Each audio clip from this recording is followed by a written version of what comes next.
Hey, welcome to another episode of Mama's Beyond the the Matrix. Matrix. It's another Friday, and today we are going to be talking about schools. That is a hot topic. Schools is it's a big thing. It can be challenging. It's a little bit more leg work or footwork than we're probably used to from our home countries. So, yeah, we just want to kind of tell you guys about that, what to expect, the different types of options for schooling for your children, and just give you some information that we have had experience with and knowledge of, Mm-hmm. right? Yes.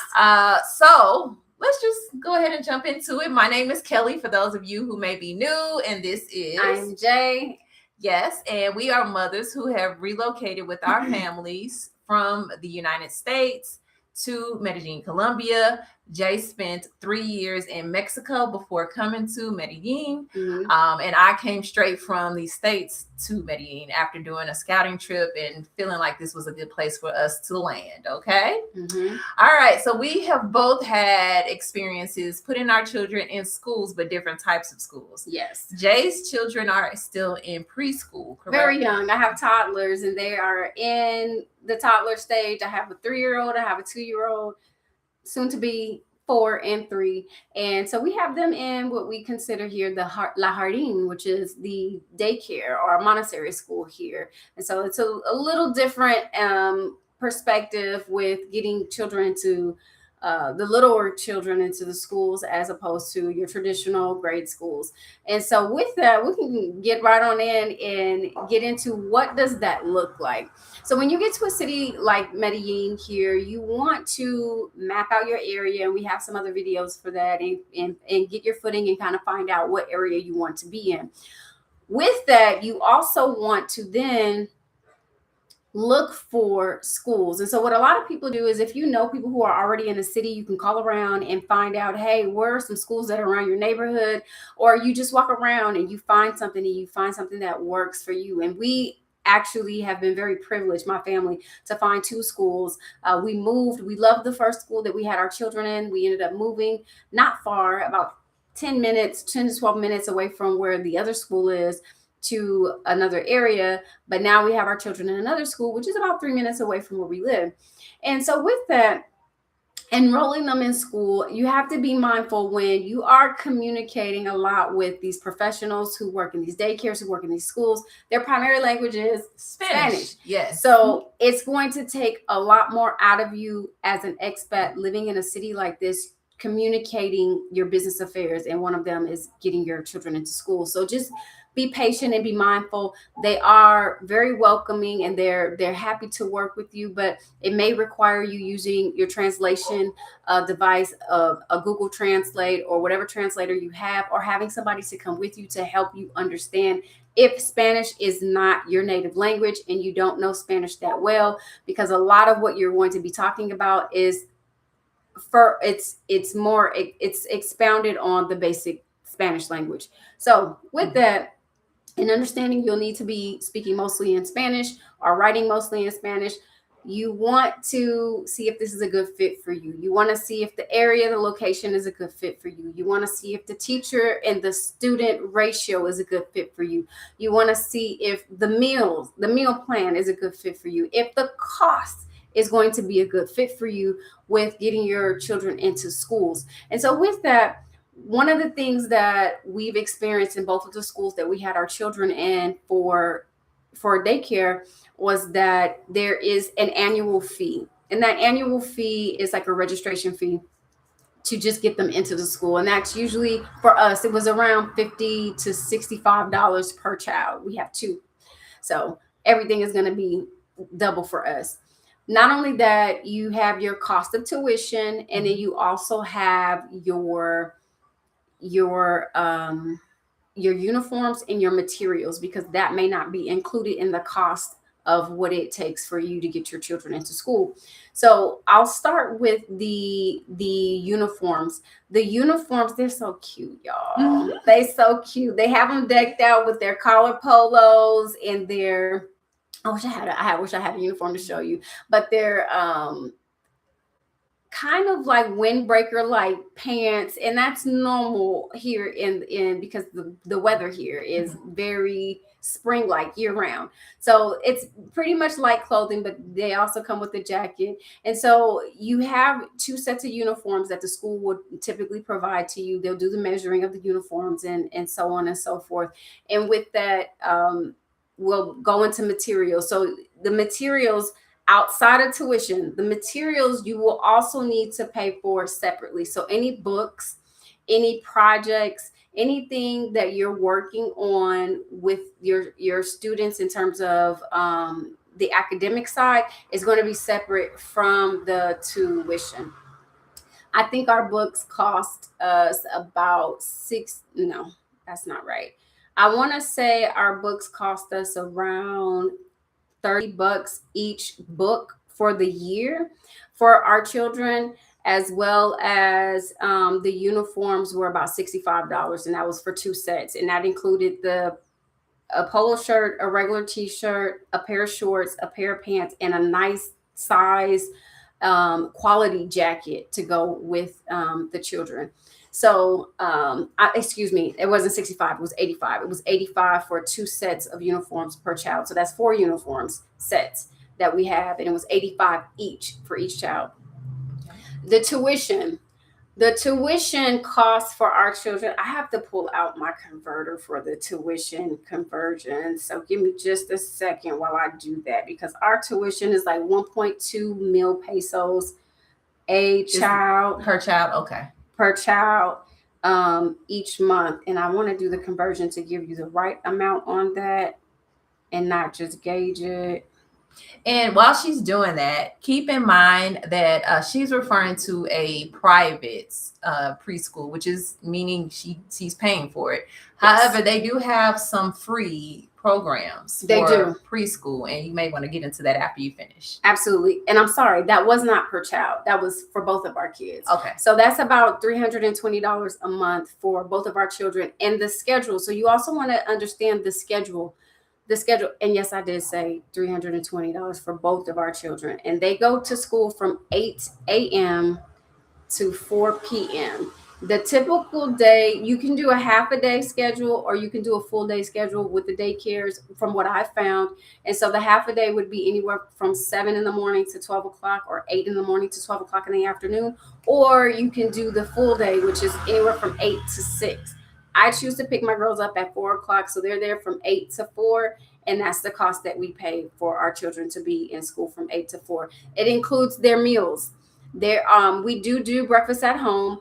If we wanted to do breakfast at the school, that'd be additional cost, and if we wanted to add in additional snacks, that would be additional cost. But we do breakfast at home. I do breakfast at home with my children every morning. That's just something, that's a value that we have in our home. So we don't pay that cost, and I send them with snacks. They also get snacks at school, but that would be the cost of food for and their tuition each month. What else am I missing? I said the uniforms, the books, the tuition.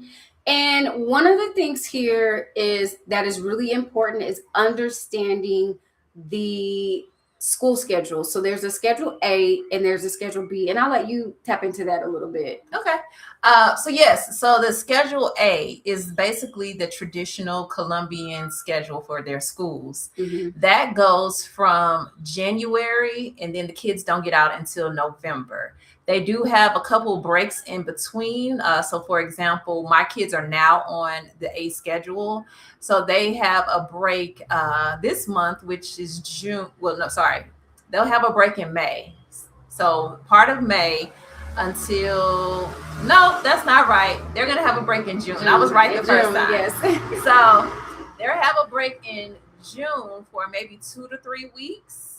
And then come back at the beginning of July. So that's a little break. And then they had like a week off for the Easter break, the week of Easter.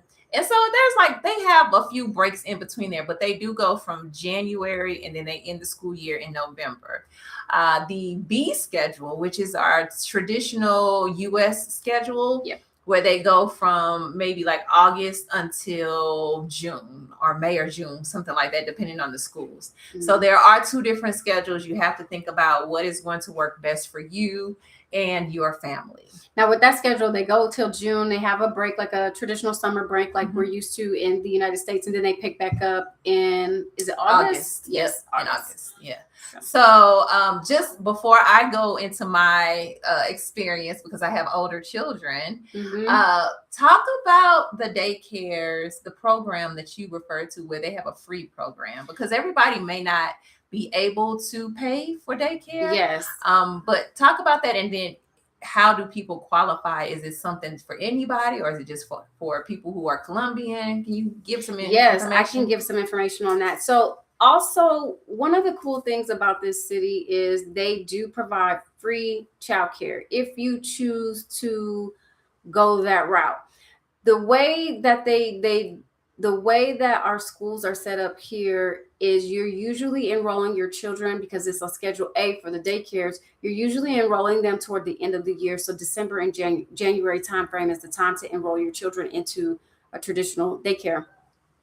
And they do have programs, and I'm going to link the name of the program in the description. But the program is a government program, and it's designed to help families with childcare, daycare. There is not, and I probably asked this question like 10 times, Kelly, like, because I just couldn't believe it. Being an American, I could not believe this. The question that I asked was, is there an income cap? Who is this program designed for? Is it for single moms? Do you have to make a certain amount of money? And the answer was no. The answer was no. And the answer was no. Each time I asked, you don't have to be a single mother. You can be married. You don't have to be within a certain income bracket. You can make this much money. You can make this much money. It's offered to you. And the way the program works, you sign up, and it's a full day program as well. So the kids will go typically from 8 to 4, or somewhere between 7 and 6, or 5 o'clock in the afternoon, in the evening. And it also includes lunch. So this program is not only free, but it also includes lunch. Now, speaking with some of the locals here, I have found that some of them may not choose to put their children in those types of daycares for various reasons, but the education that they get is really good. The system is set up so that families all around the city could have another option. And this is a hub, and we'll link it in the description again, but this is not just in one certain area of the neighborhood. These schools, these daycares, are all over the city. They have them, and the link will show you each location in the city. And they do a lot of activities with the children. It's like a traditional school, maybe close to a Montessori type of curriculum. And that's another thing, you want to find out what type of curriculum the schools are using, because you'll have Waldorf schools, you'll have some, for lack of words, discovery school, where they're out in the nature a lot. And exploring. I don't remember the name of those type of schools. And then you have like your Montessori schools, and then you have your typical regular daycares where they have their own curriculum that is original to that school. So these are questions that you're going to want to ask, especially if you are interested in a particular type of curriculum. But these schools, they're all over the city. They're all over the city of Medellín and the outskirts of Medellín. I do not know if transportation is included with this. I don't believe transportation is included. Usually they are in certain areas in the city that are walkable to certain neighborhoods, but there are several in the city. And so we'll link that again in the description on how you can get a free daycare. And it is offered to expat families. It is offered to foreigners. They don't discriminate on foreigners as well. There are certain documents that you do need to submit, and usually it would pertain to visa requirements, how long you're planning to be here. But these type of schools are not exclusive to just the Colombian community. They are open to expat families. Okay, thank you for sharing that. All right, so my children are just a little bit older. I have a 9-year-old and a 6-year-old now, and I have experience putting them both in private school and in a public school here in Colombia. So I'm going to talk a little bit about both. But first, let's go over the different types of schools they have here in general for children outside of the preschools, right? Mm-hmm. So they have your international schools. So those would be schools that are created. So let's just say a British school that is established here in Colombia, or a French school. That those types of schools would be international schools. Then we have our bilingual schools. So bilingual schools would be regular Colombian schools. They would be private, and they could be religious based. They could not be. However, they teach in both English and Spanish for the most part. There are some schools that may provide other languages. However, that's pretty much what you're going to find. And those, again, are typically private schools. They do have bilingual public schools, but there aren't many of them, and it's difficult to get in. So because there aren't many of them, and there is a large population of Colombian people who want their children to learn English, and then you have a large population of families who have kids that speak English and need to be in that type of school. So it's not necessarily a lot of room when it's a public school. So I'll get into that a little bit more. Then we have your traditional, just your Colombian traditional schools, whether they're public or private. They could be, I think a lot of times the traditional private schools are religious based. Some type of, they're going to be Catholic or Christian, some type. Now, it depends on how strong or how much they are teaching as far as that religion. Some schools are like, yes, they're religious based and they do their prayers and do different things, but they don't force anything on children. But some actually like try to indoctrinate and, put it in. But this is a Catholic country. So, Catholic. That's pretty much normal for a traditional Colombian person because they're already Catholic anyway. So that's not a big deal for them. Public is going to also have a little bit of the religious aspect, not as much. They do still do prayer, but it's not too heavy in the public schools. And public schools are free. Okay, so let me just get into it. I just kind of gave you a rundown of the different types of schools. The experience I have is with a private school. That's the first school I put the kids in. Private school that was Christian based. The owners were actually from the States, and they have a school here that's a K through 12 school for the children. Now, that school, in order to enroll them, and again, this was the first school they ever went to here in Colombia or in Medellín, I had to register with the government to let the government know that they were in school. So there's a website I had to go to, enter their information. They had to get a number so that they are actually established and solidified with the government, and the government knows, hey, we have these children here in our schools, yada yada, and they're tracking their progress and all of that. So that was something I had to do. Then there was a list of paperwork I had to turn in to the school. The school records from the States. I had to have my financial records. They asked information about my religious background because it was a religious school. Just a lot of different paperwork, but they had to have a psychological evaluation. They had to interview us by a committee from the school before they can say whether or not it was okay for the kids to go there. So it was really in depth, and this is typical for private schools. Very typical. You're going to go through a process. A lot of the private schools even have a wait list.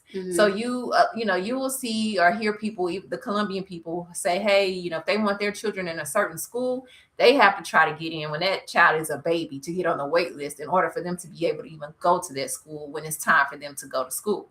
So those are things that happen and you have to be aware of, pay attention to. You can't just go up to the school and say, hey, you have an opening. Can I put my kid in? It does not necessarily work like that. Another just tidbit, just to take a step back. You can't really just go online and find schools. Some schools may have a website. Some schools may not. Even if they have a website, that does not mean they're going to respond to your email or your form submission. They're probably not. The best way is to call them. And if you can get them on the phone, set up an appointment to view the school, because that's what you're going to have to do anyway. You set up an appointment, go view the school. They'll give you a tour, give you all the information about the school. Now, when the schools have open enrollment, during those times, they will have set schedules and a whole process you need to follow. And those processes could be different. One school wanted me to go through WhatsApp to do everything. They notified you. The whole process was through WhatsApp. Okay. And so that was something I wasn't used to, but had to navigate. Another school, I was able to just send them a message, and I was able to I'll go to one of their open enrollment sessions. So that's when they brought different families in at different days and times, and you can get all of the information you needed and the tours and all of that. Some you do individually. You can go, make an appointment, or maybe have to walk up to the school. If you can't get an appointment on the phone or email, it is real that you may have to walk up to a school and ask if you can talk to someone, whether they're available to give you a tour, give you information then, or they may make an appointment for you to come back at another time. It happens that way. I found that doing business here in general is better face to face anyway. And a lot more people, you reach out to them. There's not a whole lot of emailing, they'll talk to you on WhatsApp. I mean, for several different business purposes, but it's mostly, hey, when can we get you in person to talk? And that's usually, I've found here at the culture, how they handle most of the business. Yeah, it's a very relationship oriented culture. So about who you know, how they feel about you, that's how they're making decisions. And that's just kind of how it is. And that's something you have to adjust to. If you're coming from a culture that's not like that, like we are coming from the United States, everything is convenient. You can just do everything online. You don't even really have to pick up a phone and it's done, right? So it's not like that here. That is something you would have to get adjusted to. So I kind of gave you a gist of the process as far as getting into or trying to contact the school and what you need to go through. Okay. So the paperwork, the interviews, all of the things. So you do need to start early. This is something you probably want to start. If you make a decision to move to the city, you probably want to start that as soon as possible so that you know when you can get your child into school. Now, the private school that I put them in, we had a same as Jay's mentioned, we had an annual fee that I had to pay for both children. Then I had a monthly tuition for both children. Now, for me, I had to pay for, their materials, their uniforms, which their books. It was quite a few books. Again, I feel like I enrolled my kids in college. As many things I had to get them as far as the school supplies, the books, the uniforms. It was a very extensive at the school that they were in. Very extensive. I don't even think I had to buy that many school supplies in the States. It's in regards to what they were asking. Again, every school is different. In the States, were they in public or private school? They were in public school in the States. Okay. But again, each school is different. So each school is going to have their different requirements. This is just my experience with this one school. So that was a lot. And then on top of that, I was paying for, so I said the annual fee, the monthly tuition. Then I had transportation for the two children. Back and forth to school. You have to pay for their meals. So you can get lunch only, or you can get breakfast and lunch and a snack. It was different price points. If they have extracurricular activities, so their tutoring, their Spanish classes, their sports, anything they were doing out after school was another fee. It was another fee. So it added up. That particular school, it definitely added up to the point to where I'm like, whoa, this is a lot. And I became unsatisfied with the cost and what they were expecting from me. I was feeling like I should have gotten more for the amount of money I was paying. That was just my opinion, right? But that gives you an idea of the private schools and kind of what you would need to go through in order to get your child in a private school. You do need to visit multiple schools. Don't just think it's going to be one and done. No, you need to visit multiple ones because, like I said, some of them have wait lists. They don't have a spot open. They have to go through this whole interview process. They may not accept your child. They have testing because I know my oldest son had to go through some testing before they officially allowed him to come in so they could see what level he was in. So there are different things you need to kind of get prepared for. And then on top of that, the paperwork. If you're missing some of the paperwork, if it's not apostilled, if it's not translated, like those are different steps you got to take. Before getting here, if you know that you're going to get your kids in school, making sure that you have their documents translated in Spanish and apostilled or apostille. People pronounce it different. which is basically, I would consider the international notary, to make sure that they will be accepted. And I believe we actually had to get some documents notarized here in Colombia. We did. Really? We did. And see, I'm learning too, because my kids are not as old as Kelly's yet, and not in traditional school. So even with this, I've been learning a lot in the process. We did. We had to get some documents notarized. So even though I had the apostille, I did not get the documents translated until we were here, because it has to be translated by an official translator in Colombia. So, you know, that was something we had to wait on, but it still took a little bit of time, right, to get that done. The notary, going to the notary, and that's a whole nother process too, because we're used to being able to go to a bank, tell them what we need. We need a document notarized. They ask a few questions, we get it done. Here it's a whole nother situation. You got to have fingerprints. You got to have, like, go to different people. It's a whole thing. So keep in mind, this is not going to be as streamlined as what you're used to. Okay. Pack your patience. Pack your patience. Pack your parental patience, but you'll get through. You'll get through. Yeah, and adjust your attitude and mindset, because this is not what you're going to be used to if you're coming from Canada, United States. You know, it's not going to be that. So adjust your attitude. You're in a different place, so you got to roll with what they are doing. Okay. And you know, you can have your complaints, but you might as well keep them to yourself, because this is what it is. When in Rome. Yep. When in Rome. Now let me switch over to the public school. Okay. And I've actually also homeschooled my children. So again, everybody knows that's an option. So in the transition between them getting out of the private school, I did do some homeschooling for a minute, until I found out that I was able to put them in public school. Now, this was something that I didn't even know was possible, because I'm thinking that because we aren't Colombians, we don't have residency here, I would not be able to put the kids in a public school. But I was wrong. And actually, our doctor, the doctor that Jay recommended to me, was the person who put me onto this. And he saw that the kids were not in school when he came over to do a visit with them. And he was like, they're not in school. I'm like, we're homeschooling. He was like, you know, you can put them like in public school. I went to public school and it's fine.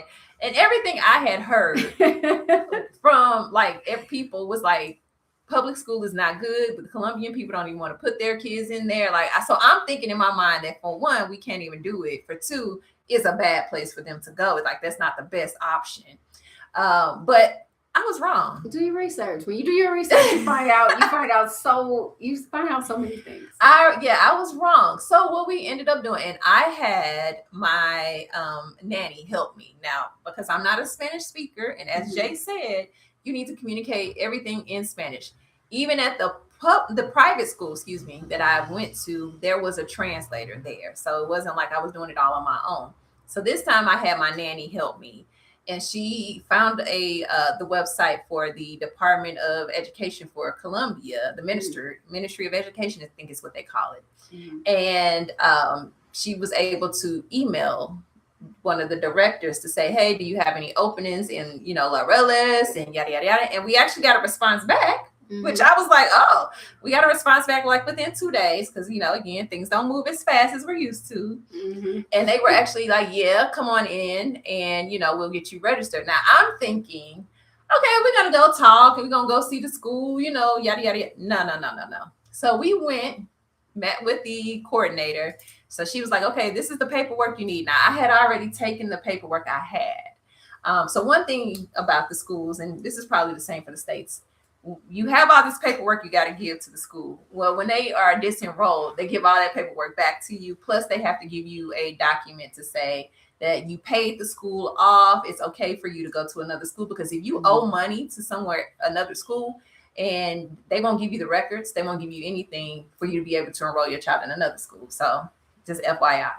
So they're like, okay, that's news to me. Yeah. I didn't know that. Yeah, they keep a track of like, okay, if you didn't pay them, you may not pay us. So then they're not going to let you go through until you get this document that's signed out from the previous school. Now, are these original documents that you're supplying to them? Or no. These are original documents. So the previous school, the private school, gave me the document. Okay. Original document. And then I just handed it over to the next school. Okay. Yeah. So let me kind of step back. So yeah, they asked for the paperwork. Now again, I'm thinking I'm gonna get a tour. I'm gonna meet some people. No. This is what you need. Come back tomorrow. Tomorrow? I gotta have all this tomorrow. Now, another thing about Colombia, things move slow until they move fast. Okay, you could be waiting all day long, all week long for something to happen, and then when they say, "Okay, we're ready for it to happen," boom, it's happening now. You gotta have this money now. We coming right now. You need to be here now. All right, so that's just how it is, and you gotta get adjusted to it.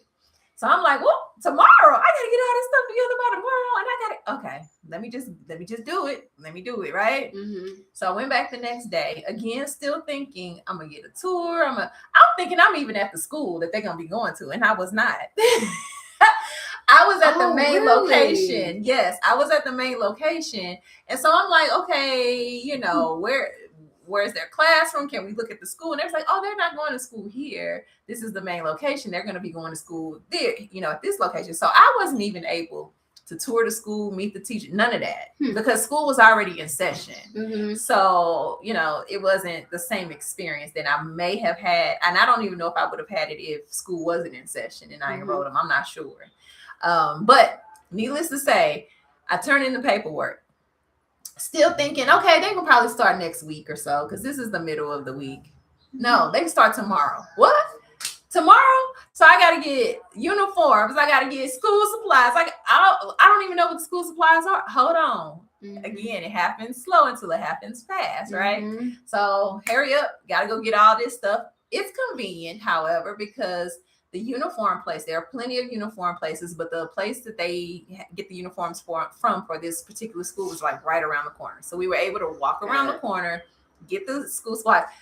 Get their uniforms. However, what if I ain't had the money for the stuff? Mm-hmm. You know what I mean? Like you always have to be prepared here. Mm-hmm. You always better make sure your money is in your bank and doing something because you got to do it right now, right? Stay ready. You don't have to get ready. You got to stay ready. So got everything done. I wasn't able to get their school supplies immediately. I think it took a day or two, maybe like over the weekend. But they had it by that next week. They had their school. But the school supply list was not as extensive as the other school. Mm-hmm. Nowhere near. And on top of that, I still didn't know how things work. So I'm thinking, you know, how we send their school supplies to school all at once. Like, here you go. It's all there. It stays at school. No.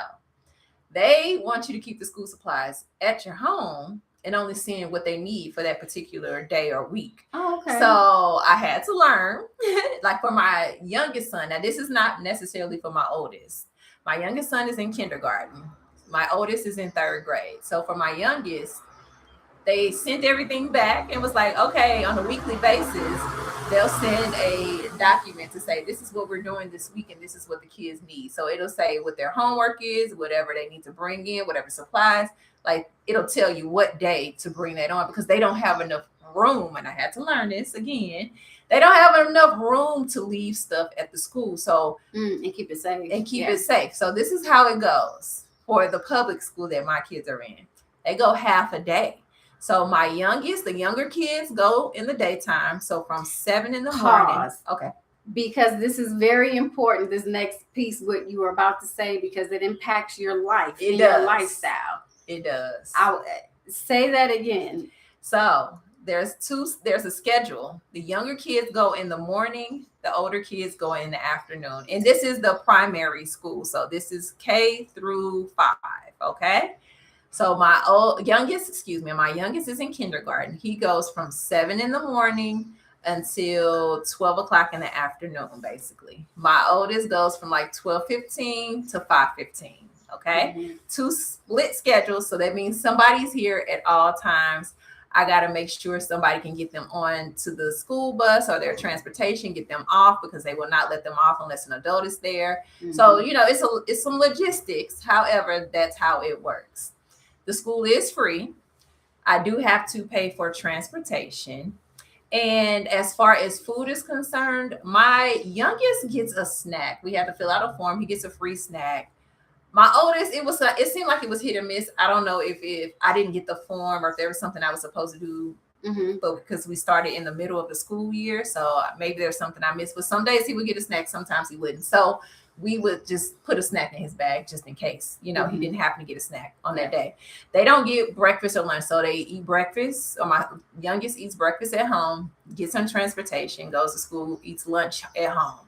My oldest eats lunch at home, everything before he goes, and then he comes home, eats dinner. So all the meals are really eaten at home. So there are trade-offs.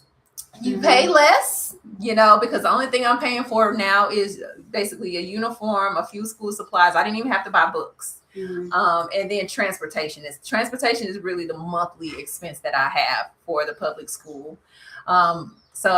But they go half a day, so they're not gone all day. So it's not like I can focus and get things done like I want to. And that could be a culture shock for people who are used to sending their children to school from this time to this time. All of their children are at school at this time. It doesn't work like that here. It's quite different. And you're staggering your children going to school. So it's a lot more planning and navigating to make sure that, especially if you don't have a vehicle, to get your primary school children to and from school. And with the private school, they were there all day. They were pretty much gone for 10 hours because between pick up and drop off, that was a good 10 hours. They were gone. And I was like, ooh, thank you. I can get some stuff done. Now, somebody's always here. And so it's like I'm constantly juggling. And on top of that, I do still homeschool. So this is the other caveat, because this is a traditional school. They only speak Spanish. There's no English. Nobody is speaking English in the public school. So that's another thing you got to think about. I'm okay with it. My youngest does pretty well with Spanish. And he's still young, so he's still learning. So he's good, right? My oldest he was struggling. He was struggling because he has a little bit of Spanish. He's in Spanish class. However, to be in a classroom where everybody's speaking Spanish all day long, you trying to learn in Spanish, you got to take tests and you got to read. That was a little too much for him, right? So at this point, I have taken my oldest out of the public school, and we're actually going to send him on back to the United States to go to school for a year. But I'm good with that, and I'm okay with him not really learning much while he was in the public school, because he had that immersion of Spanish. So his Spanish has improved. It's just not at the level it needs to be for him to be able to learn and keep up at this point. So that was just kind of the decision I made to say, you know what, let's let him go back, because he's ready to go back to be with family anyway. So we're going to let him go back, go to school. I said for 1 year, but we're going to see how he does, because if by January, if he wants to come back and he feels like he's comfortable, I'm going to let him come back. So we'll just see. We'll see what happens. But that gives you a gist or an idea of the public schools, the private schools, the daycares, the different type of schools that are available, because there are a lot of schools here. A lot of schools. You have a lot of different choices. So it's just about doing your due diligence and really taking your time and finding the right school for you and your children. Did you talk about the cost of private school? No, I have not. Okay. So and what that difference is, to kind of give people an understanding of what that looks like. So I can give you a range. Now, this is not going to be exact, but private schools can range anywhere from 1 million pesos to 3 million pesos. And that's just the basic tuition. Per child? Per child.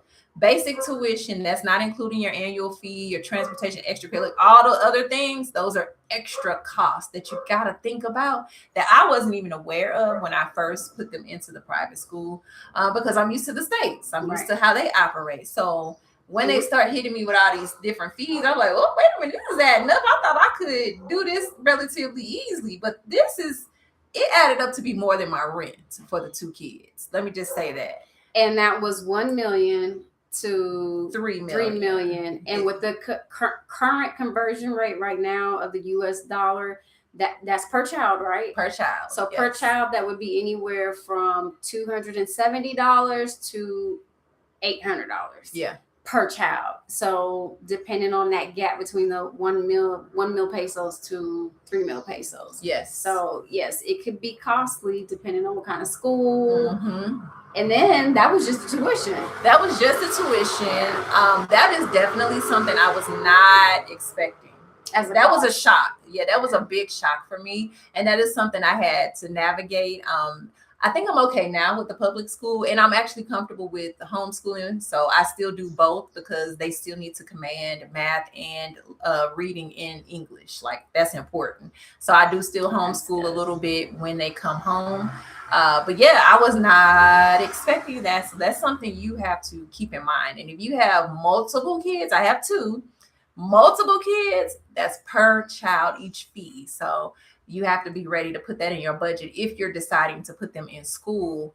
Or you could choose to do online school or homeschool from the States. There are plenty of parents out here who are doing that as well, right? And for some people, that cost is probably a discount from what they're paying for private school back home in the United States. But for a new parent who I've never had to pay tuition until getting here, because I had my children outside of the country. They were born outside of the country. So even just the school system in general is new to me. But for someone who's paying probably two times, three times what that cost is back in the United States, they may be comfortable with that. But for someone who has their kid in public school back in the States and then they transition here wanting to put their children in private school, that's great, valuable information, because that's going to be a shift into and budget planning. Oh yes, definitely budget planning. So that's great, because I did not I planned for school, but not as much as I was paying. Yes. So I was like, oh,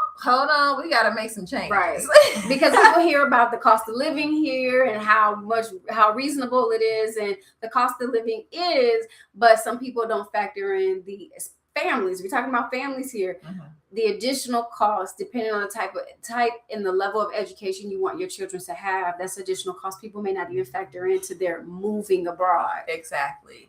So I think that kind of gives you the gist of the schools as far as like the cost that you could be expecting, the fees, the types of fees, the different types of schools. Is there anything else you think we need to add in that we may have not mentioned? You talked about the transportation. I think we covered a lot of things. And let me just kind of talk a little bit about the cost of transportation. So just to give you an idea right now for the public school, which the public school is just a 30-minute walk, probably a 10-minute drive, right? I pay 260,000 pesos per child for transportation. I don't know. A week? A month. Okay. A month. Okay. I don't know what that breaks down to. I'll do it for you. Okay. 260. You keep talking. 260,000 pesos per child per month for transportation. That's to go to school and then be picked up and come back. Now, my children do have two separate vehicles. My oldest was going in a bus because there were more children in the afternoon. Of course, older children that were going to school. So he's in a little. It's not really a bus that you think about. It's more of a sprinter van. But they consider that for public transportation for the students. Bus. There's no yellow bus. No yellow buses here. School buses here. No. So it's a sprinter van. They fill it up with children. These are privately owned school bus companies. This is not like a district or anything like we're used to. These are like private people who have just said, okay, I bought a bus or I bought this and then I'm starting this business because this is a very entrepreneurial community or a culture. And, you contact them to set up transportation. You have to do it on your own. It's not through the school at all. How does the safety with that work? Like how for you, was that a culture shock? Was that a shift for you? Definitely a shift. Because it's not a school bus. We're used to putting our children in these buses. And just to go back before you answer that question, the transportation, you said 260 mil pesos. Mm-hmm. That's about $70 per child a month for just transportation. Right. So 140 for your kids. Yep. Just for school. That's not even considering your extracurriculars, going out entertainment. No, yes. That's a whole separate category for my budget. So, if you can find a school that's walkable, kudos to you. Yes. But in this case, it's a little further. And let's talk about the transportation and how that adjustment was for you, because it looks different. So pause for the cause. We grew up in a culture and society where they said, stay away from the white van. Stay away from the white van. Yes. So for me, that's in the back of my psyche, because I see these white sprinter vans around but it'll say on the side, I think it'll say Escolar, which is like, that that's a school van, but still the way I'm socialized, like, that's, you stay away from the white vans in here because they don't have yellow school buses. How was that for you? Interesting. So in their private school, they had transportation, and they were on a school bus, and they were on there together. But I was okay because they were together. Mm-hmm. So I knew my oldest, he had never really rode on a bus to school in the States unless they went on a field trip. So he was excited about even being able to ride to school in a little bus. Mm-hmm. And I was okay because I knew he was there and they would look out for each other. So it wasn't just, now they don't have car seats. They don't have booster seats. It's just your child sitting in the seat. I don't even know if they have seat belts in there. So that's Colombia. Like in general, like even getting into taxis, Ubers, ride shares, no seat belts, no car seats, no none of that. That's just how it is here. Think about the 80s in the United States where seat belts and car seats and none of that was like a big deal back then. That's how it is. You got to go back in time a little bit. And some of your ride share will have seat belts, but some of them won't work. So or you can't find it. You may find some vehicles with seatbelts, but you're definitely not going to see a whole lot of car seats. No. So I was okay with that one. Now this time when they had to be split apart. So my youngest goes in an actual car. So this is a person again, because everybody's individual entrepreneur. They have a car that they go pick up the kids that they have a contract with and take them to school. And me and my oldest still rides the bus because there are more kids in the afternoon. That was a little nerve-wracking because I'm just randomly putting my 5-year-old, because he was 5 at the time. I'm like, I'm putting him in a car with a stranger and I'm supposed to trust that this stranger gonna take him to school. It was a little bit nerve-wracking in that first day. I'm gonna be honest, but I was okay. I made it through once they got home, and I was watching the time. I was like, what time is it? What time are they supposed to be? Like, why is it taking so long? So yeah, but after that first couple days, I was fine with it. Again, I'm adjusting my mindset that this is how the culture is. It's a different culture. And also understanding that the culture here isn't like the United States when it comes to children. They treat children way different, like much more nicer, kinder, gentler. Like they don't want to harm children here at all. I think I have only seen one time in public, and I don't know. Have you seen Colombian parents reprimand their children in public? And I feel bad every time I have to, because I feel like every time I go out, I have to reprimand my kids, and I've only seen it once. I have not seen it at all. And I'm like, and their kids usually have great behavior too. They usually have great behavior. So I need to find out what they're doing. But you're not, hey, stop. No. Like sometimes, I'm getting after my girls. They're young, 2 and 3. But I don't see a lot of public reprimanding of children. And I don't even see the need for it, though. No. That's the thing. I don't see the need for it. That was the thing I was going to say. The children here are different. They're much more calm, much more laid back. They stay next to their parents. They're not running off and screaming and yelling. Like they're not doing. Mine do too. They're not doing all of that. I don't know what that is. I don't know if it's just the culture, how they raise them, because they're intergenerational, families. So there's always someone there to care and make sure the child is okay. Versus us, where we're usually by ourselves. It's just the parents with the children, right? And you don't have a lot of hands in the pot to help. They have the village. And you see it when they go out. You see the intergenerational cultures, even the dogs and the pets. You see them from great grandparents, the parents, the children, the 3-month-old, plus the dog. You see them all out together. So the village is here. Is here. Yeah. So that is another adjustment. That's kind of not really related to schools, but it is. My kids play rough because they're from the States, where the kids there are just more adventurous. And they're boys. They're boys. But they're still more adventurous.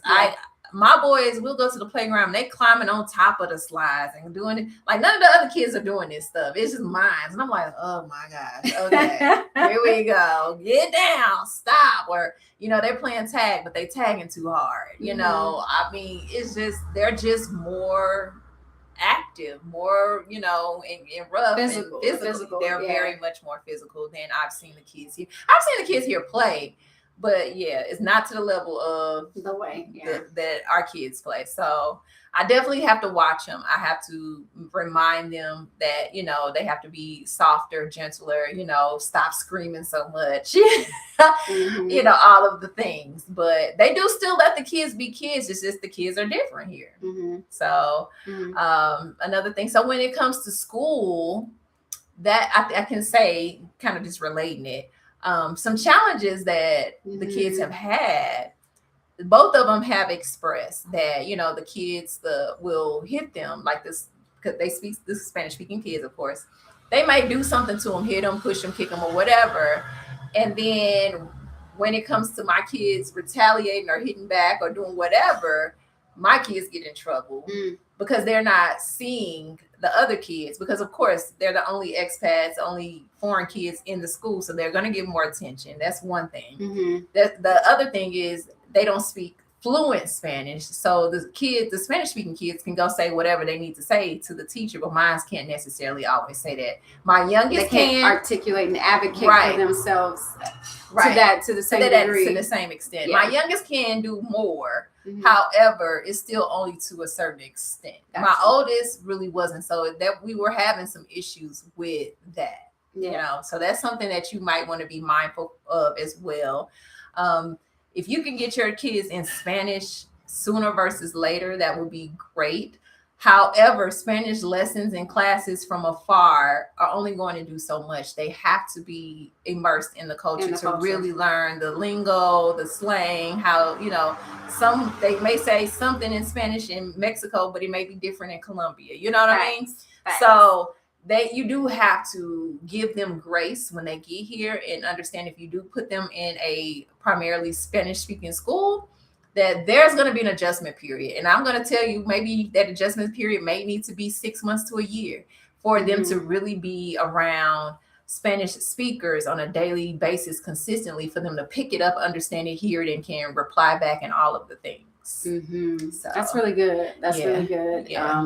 Interjecting the culture aspect as it relates to school, and especially for parents who have older children who have already had a school setting back home, and how that adjustment may be coming into a different culture in another city like Medellín. That's really good. I definitely feel like my oldest struggled because he was in a traditional setting in the United States and knows what that looks like. He didn't put as much effort into trying to learn the Spanish like he needed to and pick it up like he needed to, versus my youngest, who basically he was in preschool in the States. So this is really his first experience going to an actual school. So he just kind of grabbed it and was like, okay, this is now normal to him. He was a sponge already to just soak it in. Versus the adjustment, we don't do it like this in the States. This is, or whatever. So keep all of those in mind. Each child is different. Every child is not going to acclimate like you think they would. I know I had a vision for mine, like, they're going to go, they're going to have this great experience, they're going to learn this language, yada, yada, yada, which, yes, they have. But again, one has done better as far as grabbing the culture and the language and all of the things. One has done way better than the other. So it's just kind of like, okay, well, how do we pivot? How do we make this adjustment? So to do what's best for him and make sure his education is on point as of right now, that's why I'm like, okay, he's going to go back for a minute and then come on back when he's ready to come back, because I don't want him to be unhappy. And I know we have to make decisions for our children. However, we do still need to listen to their needs and try to do, of course, what we feel like is best for them. Shout out to your village back home too. Yes, that's able to take in your other son while he readjusts. Yes, and get the learning that he needs. So shout out. To your family. Shout out to the village in the States. Yes. Yes. So I think that's all we have going on. I just heard the horn from my little one, so he's coming home from school right now. Yes. That's that half day. That half day situation. Yeah, so we talked about daycares, we talked about public schools and private schools and acclimating to the payments of tuition versus private schools and public schools and transportation, all of the things. So if there's anything that we did not cover today that you have a question about in terms of public schools, private schools, daycares, put it in the chat. Yep. Put it in the comments. Put it in the comment section, and we'll see if we can respond to those and answer any questions that you may have. And we also have a 90-day free 90-day checklist, move to Medellín, I should say, checklist. So if you are interested or even thinking about moving to Medellín and you want some further information, we have this 90-day checklist that will help you navigate like the paperwork you need to gather before you leave, the steps you need to take in order to get here from either the States or Canada, anywhere you are. But just a checklist to kind of help you out to know, okay, I need to get this, boom, boom, boom, boom, boom, at this time to make it as smooth as possible for you. So if you are interested in that free 90-day checklist to move to Medellín with your family, the link for the description, or the link for that, is in the description. That's what I want to say. So click the link in the description. Put your information in, you will receive the 90-day checklist. We're also working on a ebook, which is a resource guide that will give you a plethora of information, including the links and different information about schools, housing, all of those things. They're going to be in this ebook. It's a master guide. So if you sign up for the 90-day checklist, we'll email you and let you know when the guide is available. And if you don't, we'll just let you know here on the videos, our lives, and you can go pick it up when it is ready. Okay? All right, so I guess we're going to wrap this on up because I have a feeling that my youngest is probably going to come in here in a minute and bust in because he loves to do that when I'm on a video. Mm-hmm. So we're going to go ahead and say goodbye. We will see you next Friday. And thank you for watching Mamas Beyond the Matrix. Like and subscribe. Bye. Bye-bye.